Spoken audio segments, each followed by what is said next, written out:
How many of you, if you're honest with me, do you know you have these choices and these areas in your life that you want to try to move towards? You know that you want to try to change. You know you want to face some of these struggles, but fear sometimes paralyzes you. Anybody in here? Yeah, man, I've learned in my journey that I have to skydive that thing. And here's what I mean. I know sometimes, as when I was growing up, I didn't trust anybody. I know things that happened to me. My dad abandoned me. I isolated. And I always said, if I find the perfect person that I can count on, if I find the perfect person that I can trust, then I will. But the truth is that person's not here. People are people, and they're going to let you down. I've learned I can't put my trust and my confidence in the people, but it's in the process and the discipline and the action of the habit of finding the courage to punch fear in the face and take the step of beginning to trust people, which means I started talking, I started speaking. I learned to skydive that thing, and here's what I mean. There's a lot of fears and insecurities all of us have. We all have insecurities. Like it, love it, or leave it. We all have things inside of us that we try to keep secure because we have shame or guilt or embarrassment, or we care what others think. I've learned to skydive that thing. Last year, a bucket list that I've always wanted to do. I've always wanted to go skydiving. I'm an adrenaline junkie, but the problem is now, where I'm at in my life, I'm a husband and I'm a father. And I guess my wife doesn't approve of me jumping out of planes at 15,000 feet. So I thought something that I've always wanted to do, I was never going to get the opportunity to do. But I was in Oregon and I got done early and I saw a sign and it said Skydive Oregon.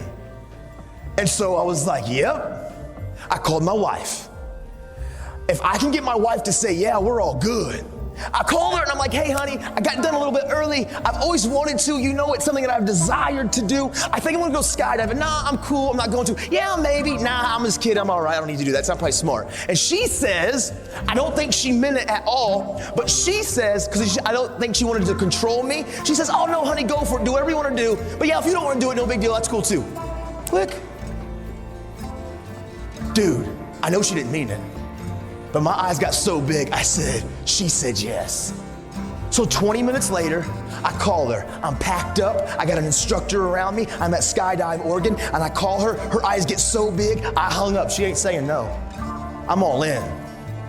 But as I start going through the process of skydiving, as the instructor shows up, and as he starts walking me through this process, my anxiety started getting higher. Like he started coming to me and saying, listen, here's your pack, here's your chute, here's how you're gonna fall. He put me on this counter. He said, this is my ninth jump today. I said, what bro, 9 times?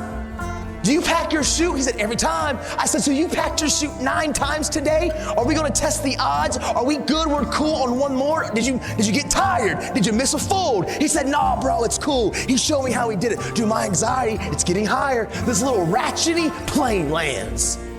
Ratchety. He said, all right bro, let's get in, whoa. He's from Oregon, so he's already kind of weird and a hippie. As we get into the plane, we start ascending. He slides in behind me. My anxiety is on 10. Just like some of you, when you know you need to trust, you know that you want these areas in your life that you're insecure, and you get to the edge and fear paralyzes you and anxiety gets higher. Dude, I was right there. I've always wanted to do this, but through the process, I was so uncomfortable. As we get to 13,000 feet, he said, listen, bro, we got 6 connectors. 1, 2, 3, 4, 5, 6. I'm gonna connect this. I'm gonna hit all 6 3 times. Do this. Woo, you're gonna do it. You know, I know, we're secure. Skydive Oregon. I'm like, huh. 13K. He pulls the door up. He says, listen, the free fall is only gonna be about 30 to 40 seconds. I want you to experience this moment. So we're gonna scoot to the door. We got 2,000 more feet of climbing. As we scoot to the door, and as we begin to get to that place, I want you just to lean out of the plane. I'm holding on, and I'm like, no!